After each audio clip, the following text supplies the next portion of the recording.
ஆதியாகமம் 45 அதிகாரம். அப்பொழுது யோசேப்பு தன் அருகே நின்ற எல்லாருக்கும் முன்பாக தன்னை அடக்கிக் கொண்டிருக்க கூடாமல், யாவரையும் என்னை விட்டு வெளியே போக பண்ணுங்கள் என்று கட்டளையிட்டான். யோசேப்பு தன் சகோதரருக்கு தன்னை வெளிப்படுத்துகையில் ஒருவரும் அவன் அருகில் நிற்கவில்லை. அவன் சத்தமிட்டு அழுதான். அதை எகிப்தியர் கேட்டார்கள், பார்வோனின் வீட்டாரும் கேட்டார்கள். யோசேப்பு தன் சகோதரரை பார்த்து, நான் யோசேப்பு, என் தகப்பனார் இன்னும் உயிரோடே இருக்கிறாரா என்றான். அவனுடைய சகோதரர் அவனுக்கு முன்பாக கலக்கமுற்றிருந்ததினாலே அவனுக்கு உத்தரம் சொல்லக்கூடாமல் இருந்தார்கள். அப்பொழுது யோசேப்பு தன் சகோதரரை நோக்கி, என் கிட்ட வாருங்கள் என்றான். அவர்கள் கிட்ட போனார்கள். அப்பொழுது அவன், நீங்கள் எகிப்துக்கு போகிறவர்களிடத்தில் விற்று போட்ட உங்கள் சகோதரனாகிய யோசேப்பு நான் தான். என்னை இவ்விடத்தில் வரும்படி விற்று போட்டதினால் நீங்கள் சஞ்சலப்பட வேண்டாம், அது உங்களுக்கு விசனமாய் இருக்கவும் வேண்டாம். ஜீவரட்சணை செய்யும்படிக்கு தேவன் என்னை உங்களுக்கு முன்னே அனுப்பினார். தேசத்தில் இப்பொழுது 2 வருஷமாக பஞ்சம் உண்டாயிருக்கிறது. இன்னும் 5 வருஷம் உழவும் அறுப்பும் இல்லாமல் பஞ்சம் இருக்கும். பூமியிலே உங்கள் வம்சம் ஒழியாமல் இருக்க உங்களை ஆதரிக்கிறதற்காகவும் பெரிய ரட்சிப்பினால் உங்களை உயிரோடே காப்பதற்காகவும் தேவன் என்னை உங்களுக்கு முன்னமே அனுப்பினார். ஆதலால் நீங்கள் அல்ல, தேவனே என்னை இவ்விடத்துக்கு அனுப்பி என்னை பார்வோனுக்கு தகப்பனாகவும் அவர் குடும்பம் அனைத்திற்கும் கர்த்தனாகவும் எகிப்து தேசம் முழுதுக்கும் அதிபதியாகவும் வைத்தார். நீங்கள் சீக்கிரமாய் என் தகப்பனிடத்தில் போய், தேவன் என்னை எகிப்து தேசம் முழுதுக்கும் அதிபதியாக வைத்தார், என்னிடத்தில் வாரும், தாமதிக்க வேண்டாம். நீரும் உம்முடைய பிள்ளைகளும் அவர்களுடைய பிள்ளைகளும் உம்முடைய ஆடு மாடுகளோடும் உமக்கு உண்டாயிருக்கிற யாவற்றோடும் கோசேன் நாட்டில் வாசம் பண்ணி என் சமீபத்தில் இருக்கலாம்.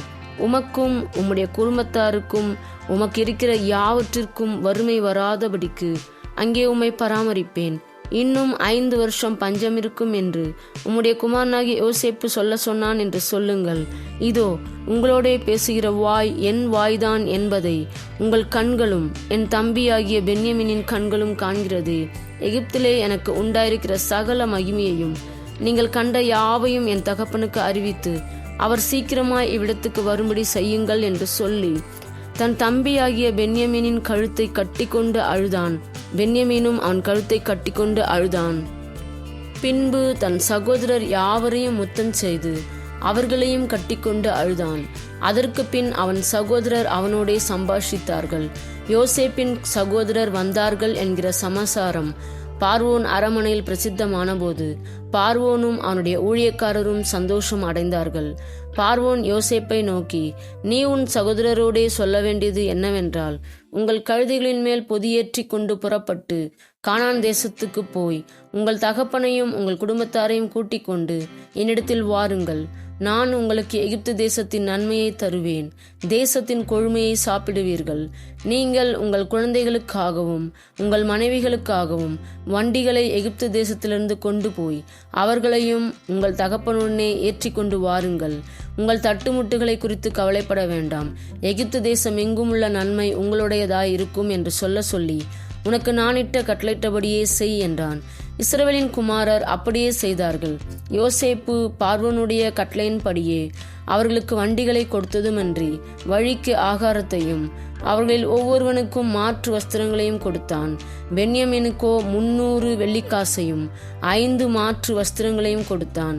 அப்படியே தன் தகப்பனுக்கு 10 கழுதைகளின் மேல் எகிப்தின் உச்சிதமான பதார்த்தங்களும் 10 கோழிகை கழுதைகளின் மேல் தன் தகப்பனுக்காக வழிக்கு தானியமும் அப்பமும் மற்ற தின்பண்டங்களும் ஏற்றி அனுப்பினான். மேலும் நீங்கள் போகும் வழியிலே சண்டை பண்ணி கொள்ளாதிருங்கள் என்று அவன் தன் சகோதரருக்கு சொல்லி அனுப்பினான். அவர்கள் புறப்பட்டு போனார்கள்.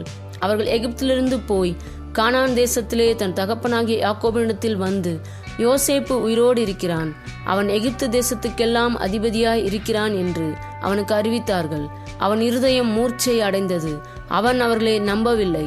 அவர்கள் யோசேப்பு தங்களுடனே சொன்ன வார்த்தைகள் யாவையும் அவனுக்கு சொன்ன போதும் தன்னை ஏற்றி கொண்டு போகும்படி யோசேப்பு அனுப்பின வண்டிகளை அவன் கண்டபோதும் அவர்களுடைய தகப்பனாகிய யாக்கோபின் ஆவி உயிர்த்தது.